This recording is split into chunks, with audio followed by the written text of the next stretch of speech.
So it can be handy for us to be able to test Flutterflow, not just through the web browser emulator that we have just from Lightning Bolt up here, and also not just through using CodeMagic to deploy it all the way to the App Store, but to be able to deploy locally to our device so we can get some faster iteration of seeing exactly what it's going to look like when we're just running on native.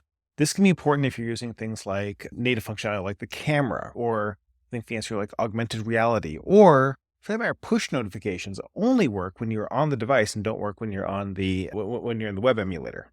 And in fact, they won't even work when you're running the emulator as you might be provided through Android Studio or or iOS XCode as well. You really want to get it up onto your device. How can we go about that relatively easily on your computer? Now, I'm going to assume for a minute that we're working off a Mac. And if you're looking to be developing for mobile, I recommend having a Mac handy, even if it's not the primary way that you use Flutterflow. And that's because it is only from Mac that you're going to be able to deploy to your iPhone. And it is a pretty convenient environment for making a lot of the other tools we're going to be discussing today work as well. And that's because Macs are built on this Linux operating system, or Unix operating system, predates Linux. And that's going to give us more access to things we can do on the command line as we go. Hopefully not too much. We're trying to make this low code, not like complete crazy code. So let's talk about how we would go about this. In order for us to be able to run locally, Flutterflow is built on top of a framework called Flutter. And in order for us to be using that, we need to actually get Flutter onto our local system. Now, that means we'll need to download a version of Flutter that will work properly. And this gets a little tricky because there are multiple versions of Flutter that are all out there. And if we look at, this, we'll see that there have been lots and lots of versions, and their friends at Google like to keep on releasing new features, and they're not all cross-compatible.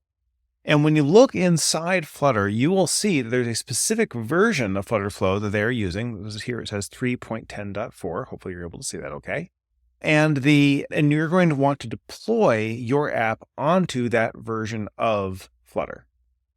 And then this is going to change over time too. So you want to be able to handle a changing set of rules about which version of Flutter we're going to be using. Up until maybe 6 weeks ago, as of this recording, it was running on, I think, 3.7, and now it's 3.10, which was a major change. And then, of course, other changes will happen in the future.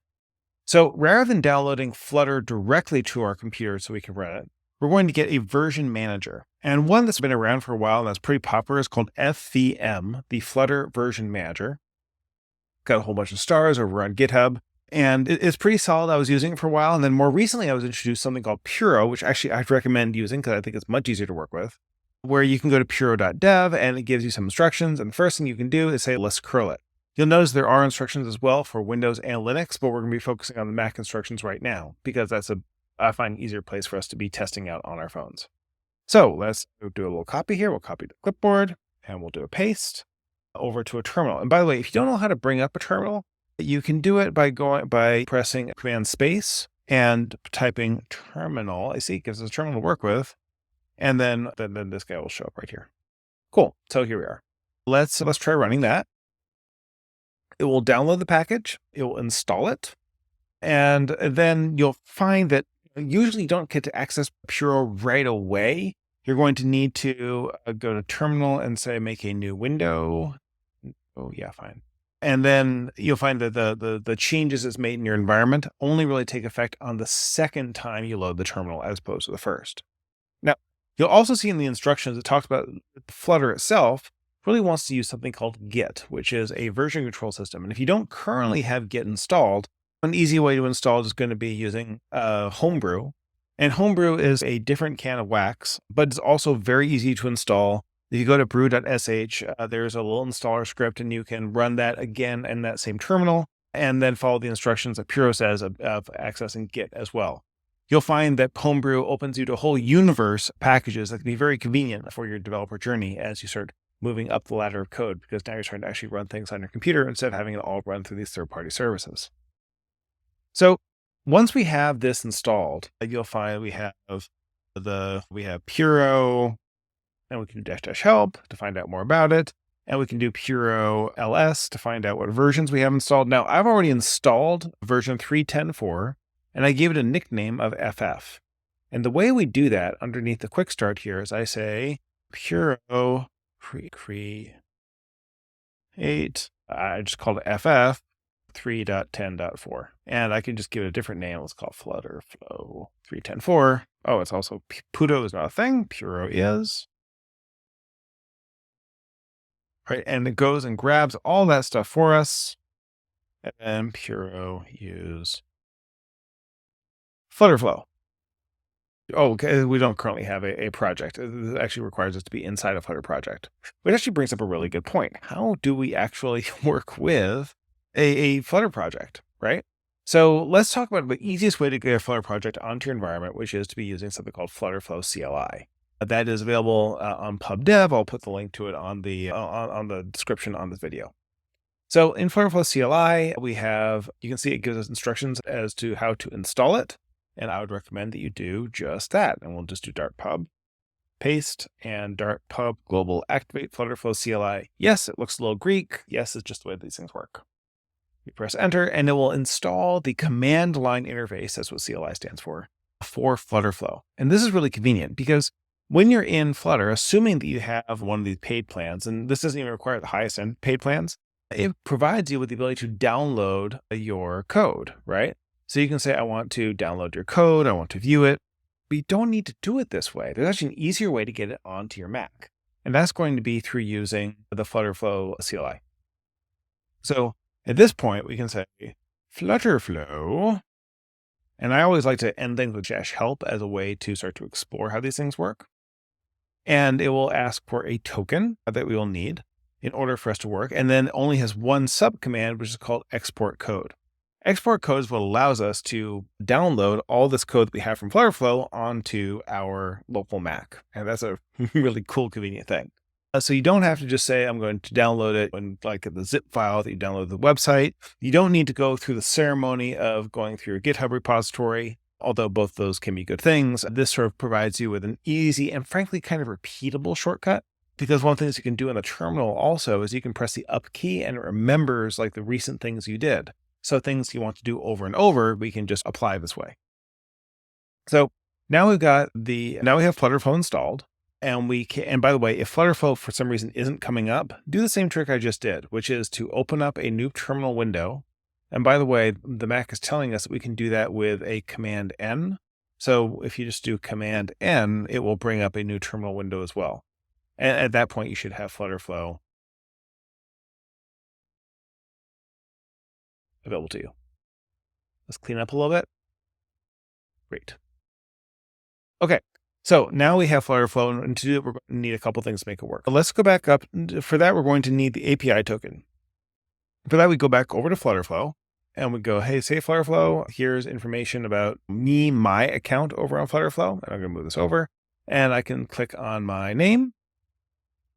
And on my name, I have, look at that API token. And now we can go look at it.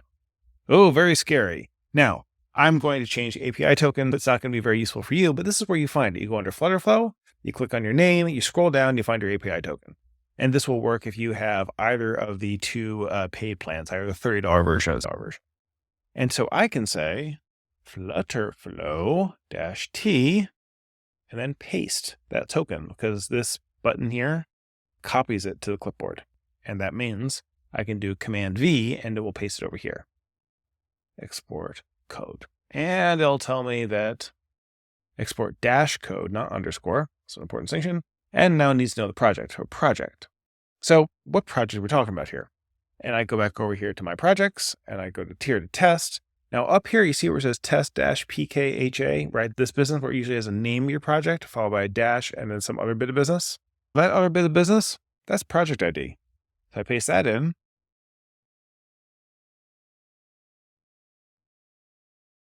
And test dash, because in fact, it doesn't just want the code, it wants the whole thing.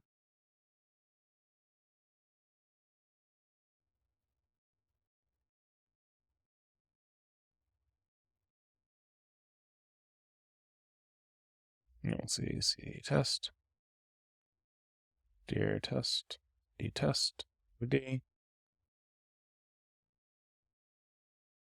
Okay. So the problem here is because I have a file in this directory that's also called test, which is competing for attention here. In this case, I'm just going to make a directory called Flutterflow. And now in here, I'm going to do the same thing and like just tell it to go export test. And boom, go. LSL. And you see this directory here called test. And I do cd test. And by the way, if I want to take a look at this over in Finder, by the way, you can do that from the command line by just saying open dot. You can see down here, I've got my Android assets, whatever. See, all these things are in the top level of my Flutter package. Now, if you are into Flutter, you start to recognize some of what you're looking at here. And if I were just doing LSL, you'll see here, I have the README, the Android, the README, and the Android, and all that good stuff. What do we do with this? So now we have installed Puro. We have a version of Flutter. We have the Flutterflow CLI, and we've downloaded the code onto our machine. Now, at this point, let's see if we can get this thing to run. So we can Flutter. Actually, at this point, it might be helpful to say Puro -help. Because Puro will allow us to have different packages, have different environments, different Flutter projects we're working on, have different versions. This is not super useful if all you're doing is one package with Flutterflow, but can become important, particularly if you start to have older Flutter packages and newer Flutter packages, what have you. And this is where the use thing comes in. If I say Puro ls, then I can say Puro use Flutterflow, and it will tell me I'm using the environment Flutterflow. And now I can do Flutter version. And it should confirm for me that's using version 3.10.4, which is the exact same thing as we have over here in our Flutterflow web interface. Cool. Great. So the next thing we want to do is try to run it. And so we can say Flutter help. And this becomes, okay, how do we want this thing to run? And this is going to be where we start to get into just a little bit more work that's going to take us outside the realm of just being in Flutter. Now, we can run this thing in Android, but one of the great things about running this in macOS, to my opinion, is that we can run it on iOS, and I can run it on my nice iPhone here. So we'll save Android for another day. We're going to talk about how to do this with iOS. Here, I will go to XCode. Now, if you don't currently have XCode, you should get it. And you probably already had to get an Apple developer account in order to be able to think about deploying your stuff onto iOS in Flutterflow anyway. At that point, once you have that, it should be a free download off of the Mac Store, Apple Store. And I can just click on the Apple Store icon down here, and I can look for XCode. And of course, I already have XCode installed, and you can download it and then you run it locally on your machine. It'll want to do a certain amount of setup. We'll leave that for other people in other videos. So you want to make sure this thing has been installed in order for you to be able to work with this. Now, the other thing we're going to have here is it's going to require us to take a look at our, we can take a look at our organizer. Let's see, devices, I think. Yeah. Okay. And now we have my phone. Yep, it's called Raymond's iPhone, and here it is right here on camera.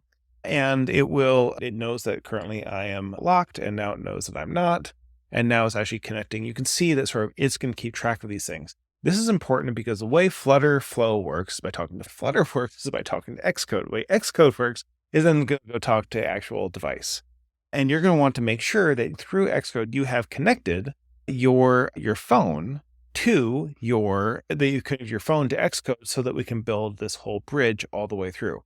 Otherwise, you will have access to things like emulators that will be available to you directly through the Flutter command line, but that's not nearly as helpful for the purpose of your testing. Now, one more thing about this, you see the strings on me. There's a little bit of setup that you'll need to do, and you can go look this up to configure your phone to work wirelessly with XCode and to sort of establish that kind of trust. Okay. Otherwise, it works easier if it's just plugged in via a wire like this one. Now I've got my phone. Great. It's here. I've got my Flutter SDK going on here. Let's do the first thing we want to do is say Flutter pub get. And that will install the dependencies associated with our Flutter package. They're usually pretty quick. It's not actually a huge amount of code. And now I can do Flutter help. And Flutter devices is pretty handy because it tells me about all the devices I'm talking to right now.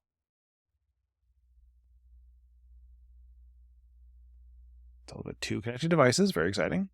Cool. So you can see here that it shows 2 connected devices, which are the macOS desktop and the Chrome web browser.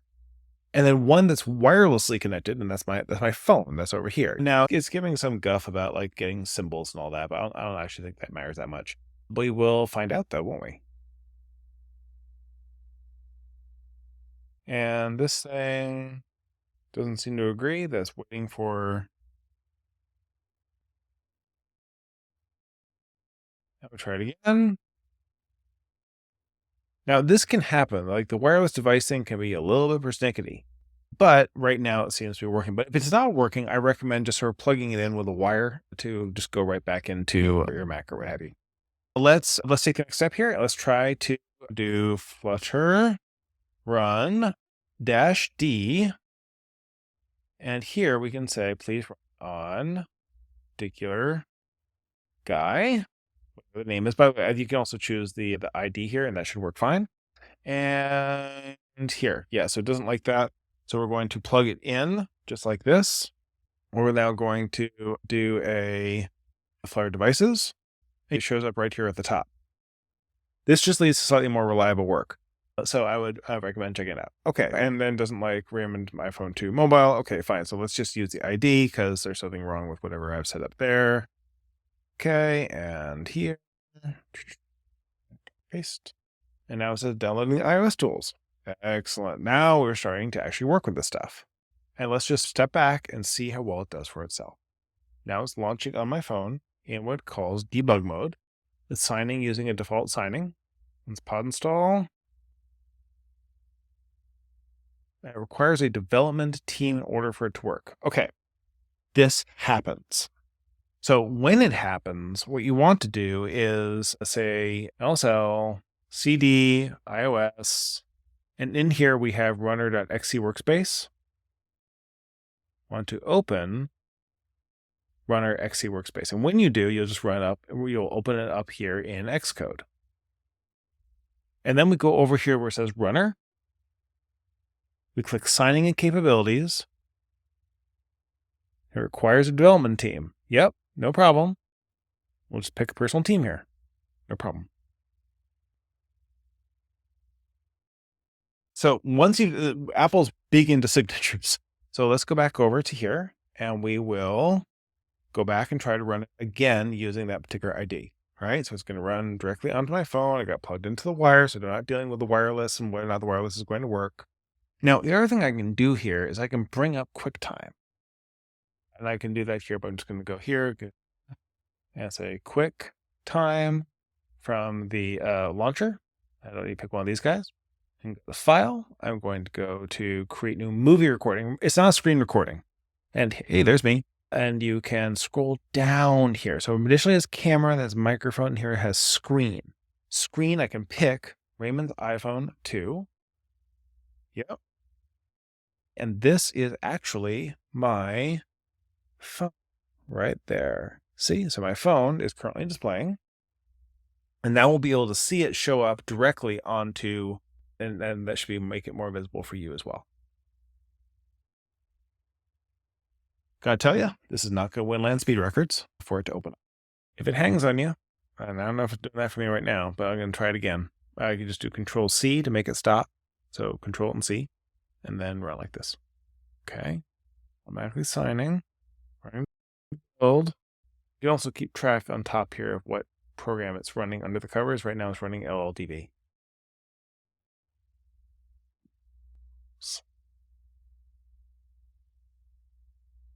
And this right here is the way it will look. It's got the same thing up here on my device. If I change orientation, it keeps up with me, and it gives me a little notification every time that I press the button. I can also, over here, it has commands that are frankly more interesting if you're editing the Flutter using more of a local dev environment where you're running it through Flutterflow. You just sort of go through this whole cycle. Okay, so now we have the app up and it's running on my phone. We've gone all the way from having it in Flutterflow to being on my phone.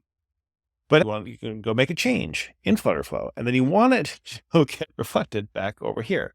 Let's just say, for the sake of argument, I want to change this text and have it say, instead of saying, I don't know, like instead of having it say state change, I want it to say YouTube.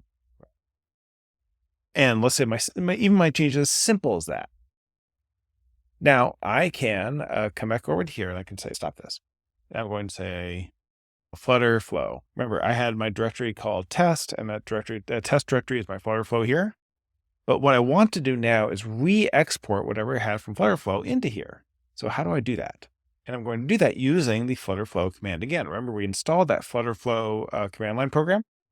And the other trick we can use here is that thing I told you about history, right? Where I keep on pressing the up key and it remembers other things I've run in the past, including lots of attempts we made to make this thing work just quite properly. Yeah, here we go. Now Flutterflow -t, that was my token that I have, the one that's about to be invalidated at the end of this video. You have the ability where we give it the command of exporting the code. Please export to test and go. And put it into the test directory. So I go to CD, use the version on the disk. Whenever you see this kind of thing here, usually you want to say, please use the version on the disk. And actually, it's best practice to close up, just like I just did, close up Xcode when you are making changes through Flutterflow or through Flutter. So I will say CD Flutter, actually CD test. And then I will go and just do Flutter pub get one more time, just to make sure it has all the proper dependencies. I'll say Flutter run, in fact, Flutter devices. I forgot the ID of the device. Now, of course, I could also use the up key, just like we talked about. Don't say Flutter run -d, because remember, we got to pick a device to go on here. And then, well, that's actually we wanted to copy, is it? So let's copy the ID here. This thing with the starts with the zeros, ends with an E. Copy, paste. And we run that. Here's Quicktime over here. And here's my home screen. Get to see what it's all about. And now, see, it gave us the same problem again. This is gonna happen. There's some other ways of solving this problem, but one of the easiest ways to solve this problem is just to say open iOS/runner.xc workspace. If you tell it to run open this, it will open it up in Xcode. And then you can say, pick the team. By the way, the whole keep thing on disk might have also helped with that, but it's not best practice. Best practice is just to fix it when it comes back around. Because now all you need to do is say, run Flutterflow, fix it on the workspace, and then say, let's just go and run it again. And it will deploy it onto your device and bring it on up. Here it is, test. That guy down there. We're just waiting for this thing to get booted and to sign and to install. And when it does, it will come on up. See, loading it right onto my phone. See, now it says YouTube. So that's all it takes for you to go make changes in Flutterflow and for it to cycle all the way around. I'm not going to say this is as easy as just running it inside the web simulator, because web simulator is there to allow you really fast feedback for things that are as trivial as like little UI changes like this one. But where it really pays its rent is going to be when you're changing things that relate to native things, like push notifications, like using things that are going to be native functionality, what have you. And you get to have that cycle very quickly without having to go all the way to the App Store or all the way to TestFlight and back. You can have it locally running right off of your computer. And you're able to do that from soup to nuts twice, just like we've done here, in about half an hour. I hope this was helpful. This is hard stuff we do on the daily over a state change. And I'm looking forward to more ideas for more videos. So if you have thoughts, please put them in the comments. And I appreciate you getting to watch today and look forward to learning with you. Touch to you soon.